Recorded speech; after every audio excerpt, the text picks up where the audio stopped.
It is another mystery of the deep. As hopes fade for the 5 wealthy Titanic tourists who vanished while exploring the wreck aboard a mini submarine, one question keeps arising. What happened? It is possible that no one will ever know after the sub, called Titan, suddenly went silent hundreds of miles off the coast of Canada and around 13,000 feet underwater beside the Titanic. On board was a British billionaire, one of Pakistan's richest men and his son, a famed French explorer, and the CEO of the company running the dive. They began their voyage early Sunday with 96 hours of oxygen inside the sub and have not been heard from since. Submarine experts agree that 5 possible accidents are the most likely cause.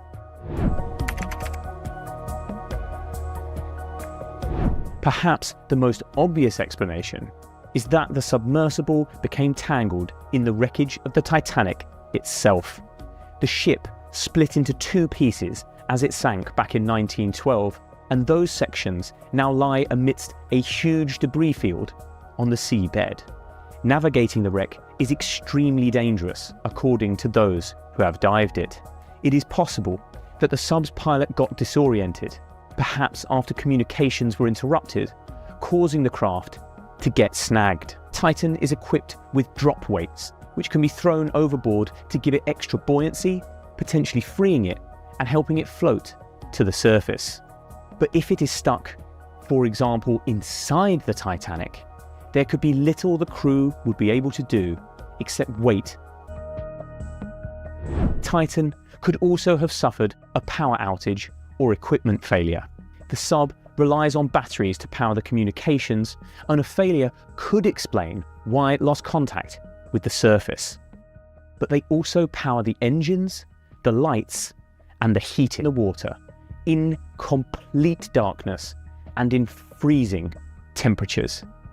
Questions have been raised over the quality of the sub after one passenger pulled out over fears the company built. He discovered that scaffolding poles were being used as ballast and a video game controller was being used for steering.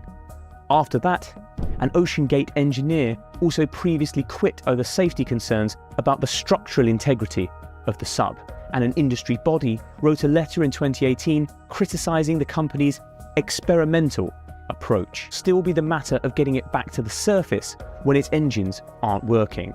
They may still be able to surface, but there is no sign. Another possibility is that the sub has become tangled on a piece of debris like a fishing net.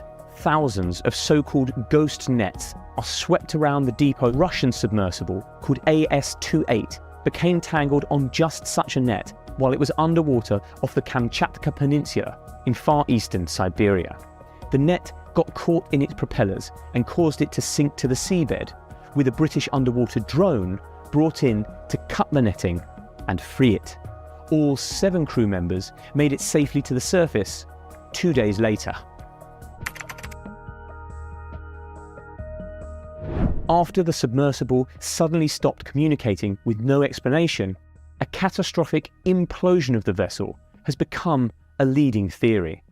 G. Michael Harris, an experienced Titanic explorer, fears that is exactly what happened, 10,000 feet down, where the pressure is 350 times greater than at the surface. Owners OceanGate said the vessel, which features many homemade components such as hardware store washers, had been repaired since and was equipped with a sophisticated system to monitor for any problems in the hull. But if an issue had suddenly occurred deep underwater, it is doubtful the crew could have done anything in time to save themselves. ARA San Juan went missing in the San Jorge Gulf. The wreck was only located a year later, scattered deep down on the seabed. That is what happened to the Titan. Then the crew would have been killed instantly. Keen submariners, some of the most experienced and highly decorated in the whole of the Russian Navy, were killed. If a similar blaze were to break out on board the Titan, then the results, even if the crew somehow got the flames under control, the fire could knock out the electronics and eat up the oxygen inside the tiny 21-foot craft.